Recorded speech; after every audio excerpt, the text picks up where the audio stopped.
Washington Square Park to Hell Square in the Lower East Side, the city's seen and heard its share of all-night partying in the open air. And now the mayor's office of nightlife is suggesting the city find permanent places for non-stop parties to rage on without, well, enraging surrounding residents. They want to have a permanent place where these people can party all night long. Outdoors. Because I was about to say, don't they got that at the club? They want outdoors. And this is tricky. I'm a little older now. I'm 43. So at this age, it would be unfair for me to look at this from a, get off my lawn type perspective. Because I know I'm an older guy, and I know this don't mean nothing to me. I don't see the utility in this. So I'm going to try to go back to 18-year-old me, 20-year-old me, 25-year-old me.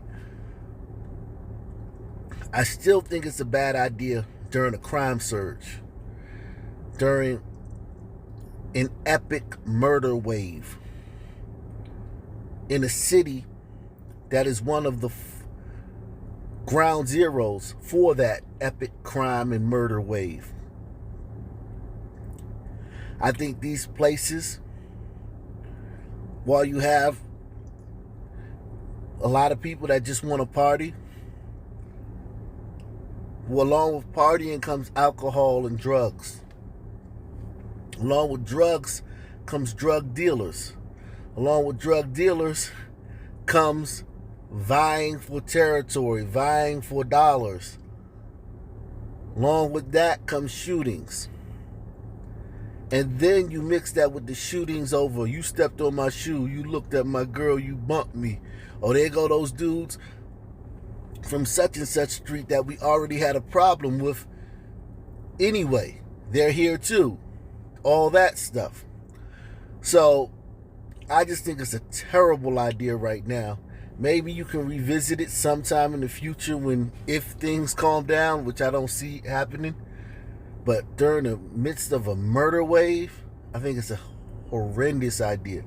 For example, Washington Square Park, when you have this amount of people and they're all having a great time, sometimes people forget that when you live in a city, you have to kind of give back to the community that you're having fun in. The Office of Nightlife included its proposal in a new report on how to improve the city's nightlife, as some residential areas suffer from too much noise, crowded streets, and snarled traffic after last call in the neighborhood bars and venues. On the one hand, as far as residents go, you moved to the Lower East Side, you kind of knew what you were getting into, so I kind of, on that hand, as far as 24-hour, this is New York City. I'm all for it. Now, this woman's all for it until she realizes that she can't leave her house after 8 because all-night parties, at the beginning, they'll start to congregate at 10, and they'll probably go into full swing at 12. But then what happens when they just camp out in your neighborhood? When the people who never hung out in your neighborhood come there for parties, they never leave. That's one thing you got to understand about this. Now, they start hanging around there 24/7. Not the people that work, that got jobs. But the vagrants, the oddballs, the misfits, the junkies, people with mental health issues, people with nowhere to go, the dealers. Now they're hanging out in your neighborhood 24/7. Now when you go outside and you look around,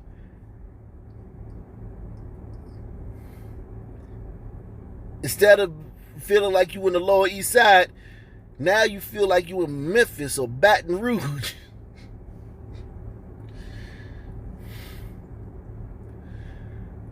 Or North Philly. Or Baltimore somewhere. And you're like, whoa, this is more than I expected. And then they're going to want to complain.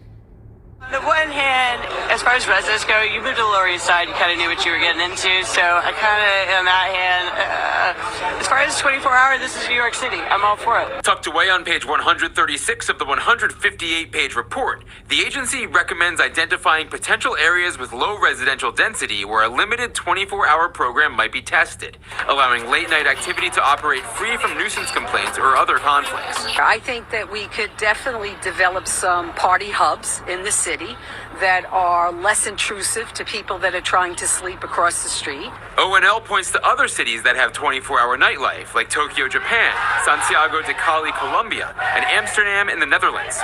Okay, right off the bat, Tokyo, Japan, in the Netherlands, very low crime rate. Okay? Extremely low crime rate, especially Tokyo. I mean, like, their crime rate is unbelievable. As an American, you couldn't believe their crime rate. It's so low. Well, actually, their crime rate is what the crime rate would be in America if you removed Sun people. I hate to say it. They already did a study. If you remove Sun people from the U.S. crime statistics, we're one of the safest countries on the planet. If you add us, we're the most dangerous developed nation. Now, there are third world nations that are more dangerous than us, but there's no developed nation that's more dangerous than us. So, our 12% of the population is really messing up our numbers, but I don't think it's fair to use Tokyo. Maybe the Colombia, Santiago, Colombia, maybe that's a good city to compare it to. I'd like them to look at that. Just compare it to that, Colombia. Don't compare it to Tokyo or the Netherlands. It's not fair. Those places have very low crime. ONL points to other cities that have 24-hour nightlife, like Tokyo, Japan, Santiago de Cali, Colombia, and Amsterdam in the Netherlands. The report doesn't make any recommendations on where the city's non-stop party zones would go, but New Yorkers, of course, have their own opinions. Red Hook is good. Chelsea Piers, you just take one of them and just, hey, this area is now 24-hour party all the time. And just have fun. The 24-hour nightlife proposal was just one among many in the ONL report. The agency is also putting forward suggestions to expand nightlife and dance venues with zoning changes across the city. Reporting from the Lower East Side, Mike Sachs, Fox 5 News.